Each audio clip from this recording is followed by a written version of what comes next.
Hey, welcome to YouTube Fluency, where I tell you about one of my favorite YouTubers and how you can use their content to improve your English.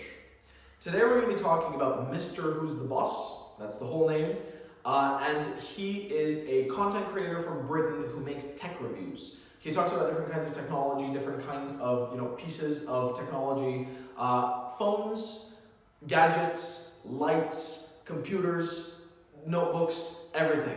Every topic that you can think of in terms of technology, he has made a video about. The types of content that he makes really harken back to like the old form of YouTube, where you would have channels like Watch Mojo, where they just make like top 10 lists. And that's the same thing he does. He takes some kind of topic and he makes a compilation of different interesting things that he can talk about. And he talks about like 10 or 11 or 12 things in one video, sometimes 20 even.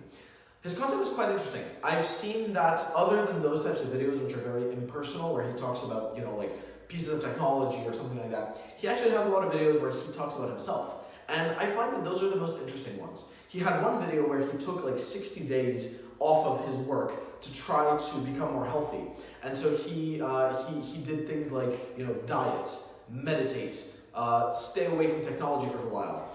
And it was really interesting to see him as a person rather than him as a tech reviewer. The English that he uses on his channel is also really cool, mostly informal, a lot of very interesting informal language, but also a lot of academic words because of course he's describing technology and there's a lot of ways in which you can describe technology in an academic way. And so because of that I find that it's a very good mix. Also he has a beautiful accent, British accent of course, and he speaks in a great way.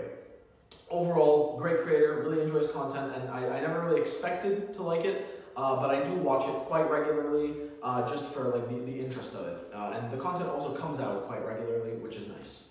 So yeah, let's practice speaking with one of his videos. 14 iPhones, 2 months of preparation. This is it. A new or next to new version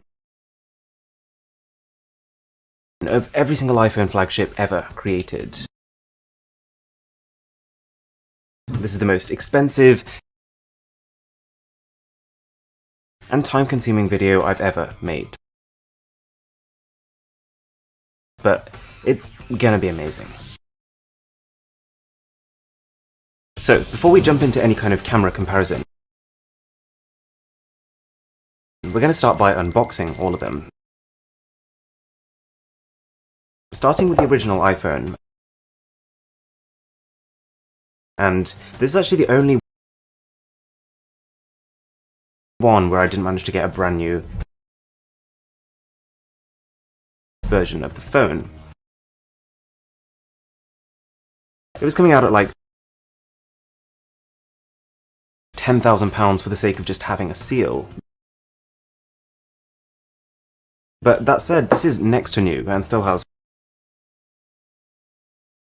all the stuff you'd get in the original package. And on that note, you can probably tell already, iPhone packages were much more elaborate back then. I feel like getting a smartphone in general was considered a much bigger deal, and so this thing is packed to the brim with stuff, including a pretty excessively sized charger that still delivers the same 5 watts of power of the newer, slimmer ones. You get a 30-pin cable, Apple's standard at the time, and what I thought was pretty cool, a full-on charging dock. We've also got the good old iPhone stereo headset here. Now, this iPhone is also known as the iPhone 2G. I really like the way it feels. It's just dense and solid. Okay, moving on, we've got the iPhone 3G.